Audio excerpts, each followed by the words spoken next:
Welcome to Round Hill Radio. Through our conversations, we discover the holy in the ordinary, find moments of grace and peace, and redefine what we're talking about when we talk about faith. Good morning, Ed. Good morning, Leslie. I hear we are talking about places. Places. Places and spaces. Yes, that can become sacred and daunting. Ooh. Mm-hmm. Ooh. All So we of talk a lot about a sense of place Yes, sometimes. we do. So what kind of place are we talking about today? We're going to think a little bit about the desert. The desert. Yes. So there's this very, I think, old idea that environment can create spiritual experience, Sure. right? Yeah. So we go to a certain place because it's a favorite place, and we get connected. Yeah. And with a sense of God, a sense of life, sense of spirit. Mm-hmm. And the desert has been a really important part of that for many different religious traditions. I mean, Islam, Judaism, Christianity were all born in the desert. So I think that's interesting. It's especially we are based in Connecticut. Being in Connecticut, it's such an almost alien Right. concept. As today we have snow on the ground. Yes. And our many trees and plants and things. It's, quite the opposite. It is indeed. And as you know, because I have been sharing this a little bit, but during the month of February, I was almost exclusively in desert environments. And so Sonoran Desert in Arizona, and then in Death Valley, the largest national park in the 48 contiguous states. And so talk about a shock. I'd always wanted to visit, but none of the green in Greenwich down there. you got to like tan. So what drew you to go there in general, and then also specifically during this first part of your sabbatical? Yeah, so partly because there's this very long tradition of seekers going to the desert. And often people do that for two reasons. One, it's they're moving away from something. They're moving away from a world of great commotion and commodification where everything has a price tag, and they're trying to release themselves from that.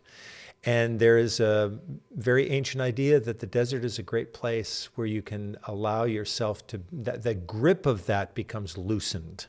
Okay. And then when you're out in the desert, the part two of it is that you're moving towards something. And that's usually described as the transcendent.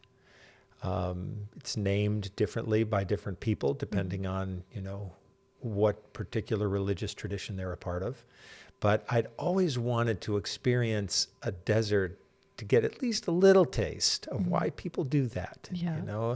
So it all sounded great intellectually, but then you got to get out there, where the sand is and the thorns, and try to see what are they thinking about out here. So Yeah. Did you find anything? Did you find out anything? I found silence. That was the most beautiful gift of all.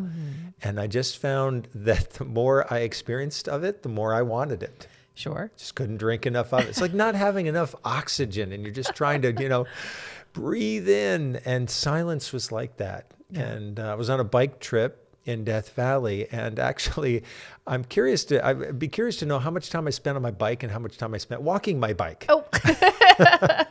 Not because I had a flat tire, but because I just found that what's the rush? And I could have cared less, when I needed to get back to the hotel where we were all staying. So I would sometimes just get off the bike and walk because it was so quiet. Yeah. It wasn't quiet the first day. We were there on President's Day weekend. Okay. And that Monday, there was a lot of traffic going through Death Valley. Oh, yeah. And it has the lowest elevation in the United States. So it's 218 feet below sea level, I think, in a place called Badwater, which sort of tells you. They really were not having a good day. No, when they A+ named on these descriptive places. names. Yeah. So, Death Valley, Badwater. right? Horse Thieves Canyon. Miserable lake. Oh my gosh. So there was all this traffic, and I thought, oh no, I've come out all this way to get into the desert, and it's And like everyone a else has traffic had the jam. same idea. Exactly. It's funny you say that because about 400 years after Jesus died, Christianity went from this, religion full of nobodies, Yeah. to the official religion of the Roman Empire. Yeah. So, the emperor had a vision of using the cross on his shields of his shoulder as soldiers, and so it suddenly had insider status, and that just bothered many people. And they said, "We've lost it. We've sold out." So where did they go to get reconnected? They went to the desert, and the saying was that so many people went out to the desert that the desert has become a city. Oh, funny. Oh, that's where that comes from. That's where that old phrase comes All from. I can think of is like they were the original hipsters. Yeah. They were like, we were Christians before it was cool. Right. These people, these followers. Ugh. Well said. I think that describes. Yeah. We're going to the desert. one of many Jesus revolutions. I love it. It's Right. great. So I think that those people who went out at that time also went out to get away from and to move towards, but they did a lot of deep thinking while they were out there, and they wrote a lot. Okay. They wrote their thoughts down, and those thoughts have been collected over the centuries in these little books, often called centuries, because there would be 100 of them would constitute a book. Neat. And the sayings are usually not more than probably 25 to 50 words long. And some of them are just wonderful. They're all wonderful in their own way, but some of them are particularly beautiful, insightful. These are thoughts coming from people who also lived in the great silence. But they were aware that out there in the hills, there were other people hanging around and also thinking deep thoughts, sharing these sayings with one another. And so that became I had that in the back of my mind a lot as I was moving through the desert. That this is part of a very long tradition. Yeah. I think people are still attracted to the desert for that reason. It's such a place of great extremes. And when you're out there, you feel like, it was odd, I felt small, really small, but not insignificant.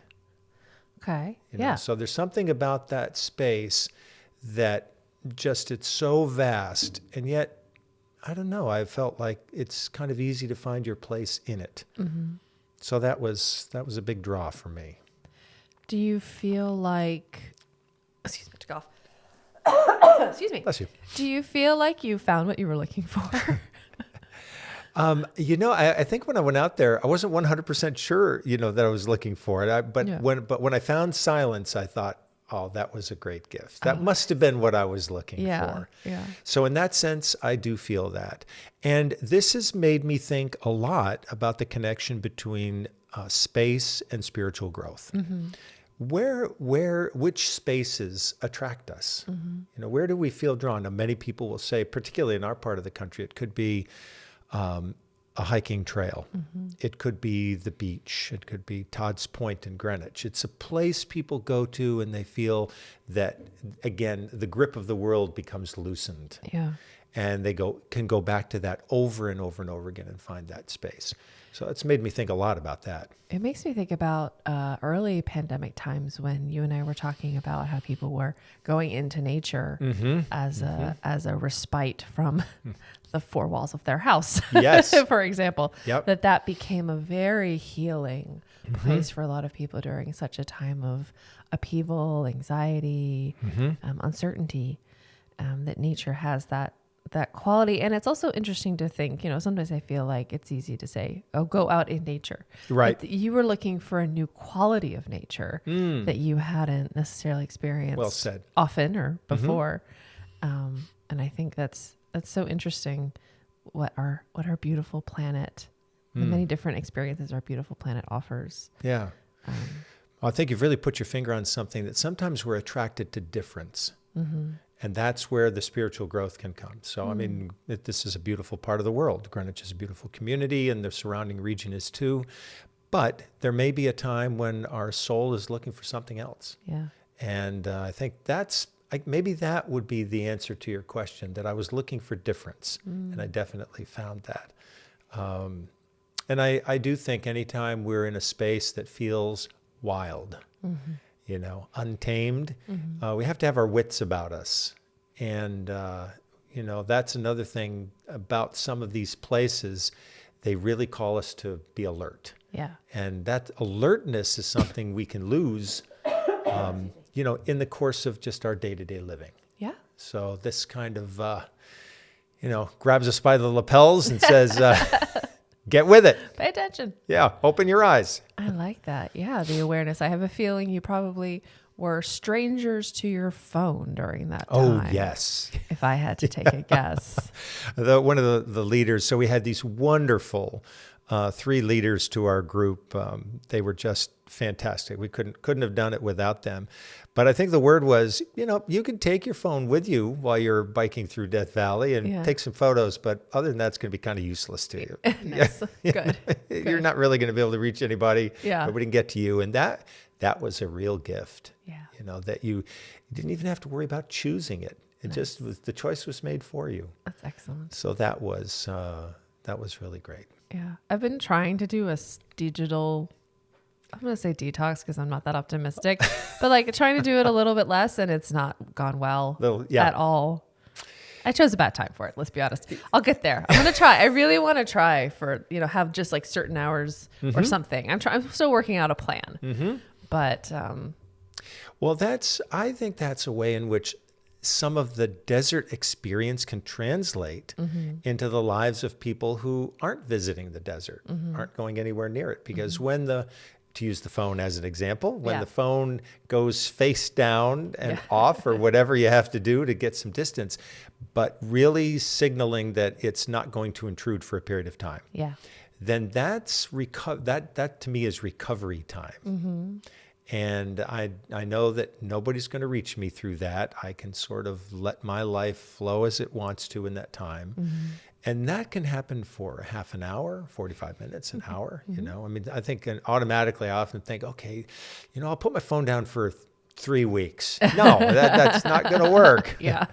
But to start in small ways and build, I think that's going to become even more important.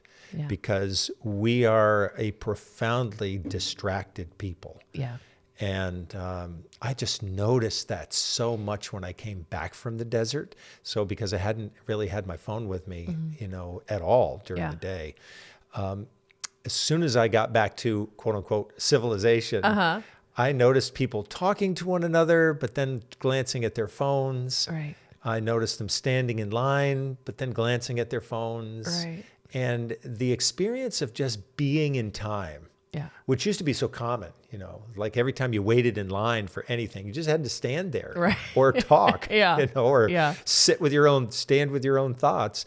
We've been distracted away from that. And a lot of times I think some really good thinking happens when we're just let it happen, right? And don't check the weather 17 times or whatever else. What? But I need to know if it's going to rain on Friday. Right, exactly. When it will inevitably change. It's such a fabulous experience. Now I want to go. Good. I have a feeling our listeners now want to go and have a time of silence. Sounds very enticing. Yeah. So that we will continue our series of Place. And thank you all so much for listening. Round Hill Radio is brought to you by the friends and members of Round Hill Community Church. For more information, please visit roundhillradio.org.